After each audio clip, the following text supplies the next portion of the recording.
Salut zusammen, ich bin der Swissset und ich bin wieder unterwegs für euch. Wohin das es geht, das seht ihr jetzt.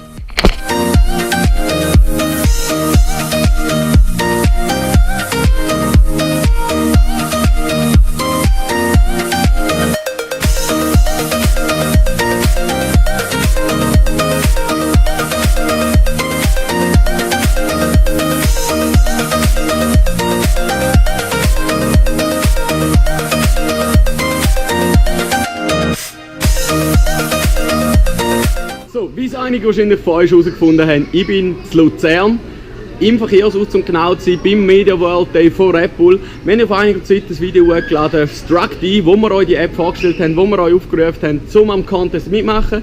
Es haben tatsächlich einige gemacht und heute ist jetzt hier die grosse Preisverleihung, wo es mega coole Preise zu gewinnen gibt, in Zusammenarbeit mit Red Bull, dem Verkehrshaus und Media World, beziehungsweise Struct-D. Und ja, ich renne heute den ganzen Tag da ein bisschen mit der Kamera für euch umeinander. Mal schauen, wer ich alles von die Linse kriege und probiere natürlich euch auch ein bisschen zu zeigen, hey, was gibt es da alles und dass ihr selber das Ganze mal könnt besuchen und ganz coole Zeit habt.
So, das war jetzt also vom Red Bull Media Day. Herzlichen Dank da auch an Red Bull, an Struct-D für das ganze Event. Das war absolut cool. Ich hoffe, euch hat es auch ein bisschen gefallen. Wir haben ein bisschen Seich gemacht, wir haben es cool gehabt. Auch eine Gratulation an die 3 Gewinner.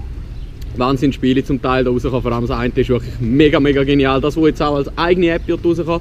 Also sind gespannt, ladet euch die App, aber absolut verdient gewonnen, die ganze Geschichte. Eben auch hier nochmal ein herzliches Dankeschön an Red Bull und an die 2 Jungs von Struct-D. Super Spiel haben entwickelt. Mega lässiger Tag. Herzlichen Dank für die Einladung. Und ich hoffe, es hat euch auch gefallen. Wenn es euch gefallen hat, lasst euch ein Like da auf PlayWC als Abo. Freut sich die ganze Community. Wir alle von PlayWC freuen uns extrem darüber. Und dann würde ich sagen, bis zum nächsten Mal. Ciao zusammen.